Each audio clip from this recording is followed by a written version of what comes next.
My name is Desiree Maria Fernandes. I'm 21 years old. I'm originally from Providence, Rhode Island.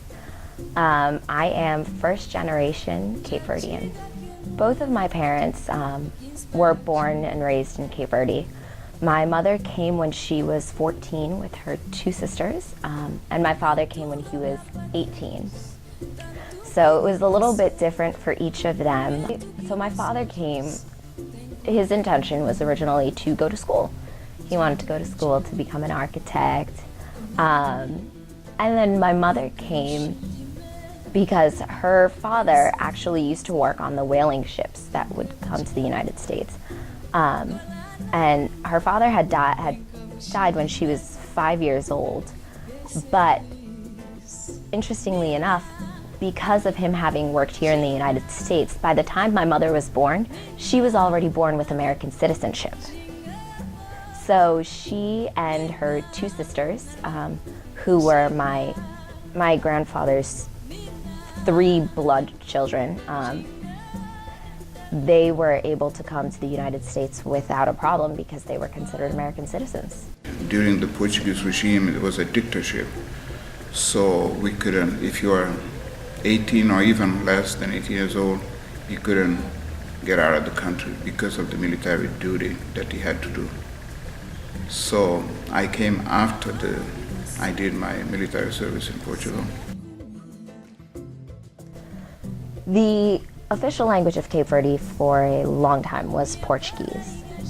There is this council, ALUPEC, that began standardizing Cape Verdean Creole.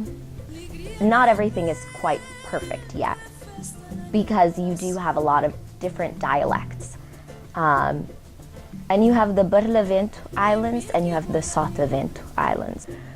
Linguistically, there are variations within the way Cape Verdean Creole is spoken. My mother is from an island called Saninclau, which is part of the Verdean, and my father is from Praia in Santiago, which is the capital, and that is in the Sotavento. So for me, growing up, I grew up with my father speaking Badiu, which is a very specific dialect of Cape Verdean Creole. It is actually the dialect that gave rise to the rest. So historically, Cape Verde, it started on Santiago, where Praia is. And so when you look linguistically and also at the way that the other islands were populated, it started from there and then dispersed. So in a way, a lot of people will say that Badiu is kind of the mother of the language, because it's kind of where everything began. We were told that you are African. Being African is not good, it's negative, it's a bastard language. Regarding the Cape Verdean language, was called the bastardized language or dialect of Portuguese, that kind of thing. So the older generation had that in mind, that if you spoke Portuguese, you'd be in a higher status, like teachers and doctors and lawyers. They all speak Portuguese because that was the language of prestige. But today it's completely different. You find the younger generation with new attitude. And I think the independence movement brought us some identity. And Cape Verdeans are very proud today about the culture, about the language. I mean, the first thing I ever tell anyone is that I'm Cape Verdean. I'm 100% Cape Verdean. It's in my blood. It runs through my veins. There's nothing I can do to change about that, and there's nothing I would do to change about that, because I love it. I love my culture.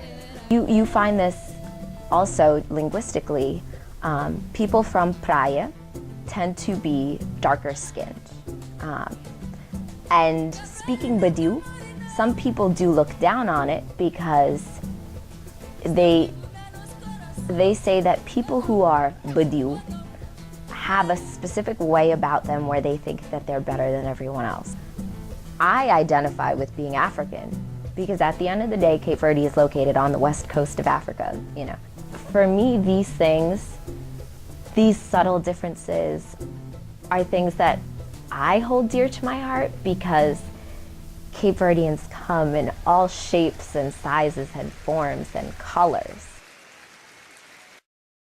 Cape Verde has a lot of history in arts and theater and music. And it's only now that people are starting to uncover certain things. So I think the best example I can give you is of a musical style that in Cape Verde is called Batuque. So Batuque was banned for a long time, and it is only now beginning to resurface again in the past few years. I would probably say past just about a decade. But it's a series of chanting, and nowadays they use like a little leather makeshift drum almost, and they put it between their knees. It's usually done by women. The women do the chanting. The guys do know how to do the dance, and the women do dance as well. And one of the greatest things about Batuque is that Batuque, you sing, you chant about what is going on in daily life. But now you'll also find that there are a lot of songs, poems, paintings by different people that are now being unearthed, by more people that are coming forward because it's starting to become more okay within society to showcase what you can do artistically. So I think it's a wonderful time. It's a wonderful time for art and for culture in Cape Verde. And so for me, when I perform, that's the one thing that I want to give to people. You don't have to speak the same language as me, but you can speak the same language as my music does. You can speak that language of sentiment, of feeling, of that emotion. That's what I carry through. I have a pride in my language because for me, my language is so important because culturally my language is so important to me. It is a huge part of who I am. You know, without my language, I think I'd be somewhat lost. I think I would be somewhat lost.